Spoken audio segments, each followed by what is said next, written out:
Bismillahirrahmanirrahim. Assalamualaikum warahmatullahi wabarakatuh.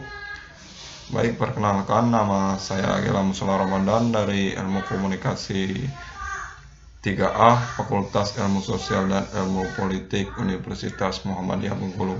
Baiklah, di sini saya akan menjelaskan tentang komunikasi politik. Komunikasi politik adalah komunikasi yang melibatkan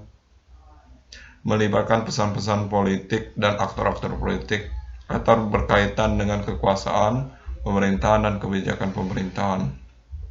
Dengan pengertian ini, sebagai sebuah ilmu terapan, komunikasi politik bukanlah hal yang baru. Komunikasi politik juga bisa dipahami sebagai komunikasi antara yang memerintah dan yang diperintah. Menurut Gabriel Almond, komunikasi politik adalah salah satu fungsi yang selalu ada dalam setiap sistem politik. Adapun komunikasi politik terdiri dari berbagai unsur, antara lain komunikator politik.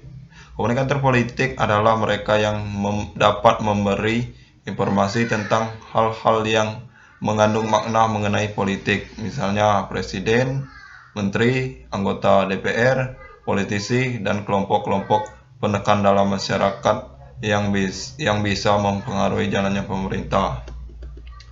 Yang kedua, pesan politik.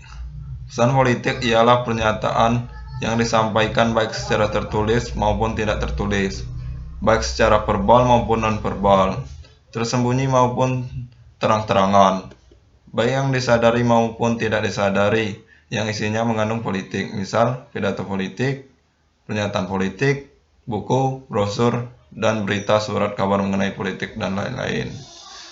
Yang ketiga, saluran atau media politik. Saluran atau media politik ialah alat atau sarana yang digunakan oleh para komunikator dalam menyampaikan pesan-pesan politiknya, misal media cetak, media elektronik, media online, sosialisasi, komunikasi kelompok yang dilakukan partai, organisasi masyarakat, dan sebagainya. Yang keempat, sasaran atau target politik. Sasaran adalah anggota masyarakat yang diharapkan dapat memberikan dukungan dalam bentuk pemberian suara kepada partai atau kandidat dalam pemilihan umum. Mereka adalah pengusaha, pegawai negeri, buruh, pemuda, perempuan, mahasiswa, dan semacamnya. Yang kelima atau yang terakhir, pengaruh atau efek komunikasi politik. Efek komunikasi politik yang diharapkan adalah terciptanya pemahaman terhadap sistem pemerintah dan partai-partai politik, keaktifan masyarakat dalam partisipasi politik, di mana nantinya akan terdampak pada pemberian suara dalam pemilihan umum. Mungkin itu saja penjelasan singkat dari saya tentang komunikasi politik.